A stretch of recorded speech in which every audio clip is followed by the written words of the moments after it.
செந்தமிழ் நாடனும் போதினிலே இன்ப தேன் வந்து பாயுத காதினிலே எந்த தந்தையர் நாடனும் மூச்சினிலே ஒரு சக்தி பிறக்குது பேச்சினிலே என்று பாடிய பாரதி காட்டிய வழிதான் 2026 வழி.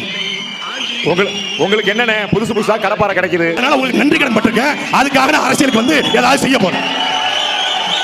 நீங்க நன்றி கடன் பட்டிருக்கீங்கன்னா 10 தியேட்டர் கட்டி ஃப்ரீயா படம் பார்க்க விடுங்க உங்க ஆட்களை.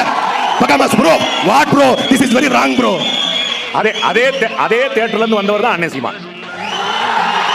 2026 ஆட்சி மாற்றம் நிகழ போகுது. 2026 அவங்க ஆட்சிக்கு வர்றாங்க வராம போறாங்க. நாம் தமிழரே ஆட்சிக்கு வர போக சொல்லுவோம். எம்ஜி ராமச்சந்திரன் பரப்புரை செயலாளர் 1923 திமுக வெளியே வந்து திண்டுக்கல் பாராளுமன்ற தேர்தலில் மாயத்தேவரை போட்டி போட வைத்து வெல்ல வைத்து அதற்கு பிறகுதான் ஆட்சி அதிகாரத்தை கைப்பற்றாரு. அவர் ரொம்ப நல்லவர்.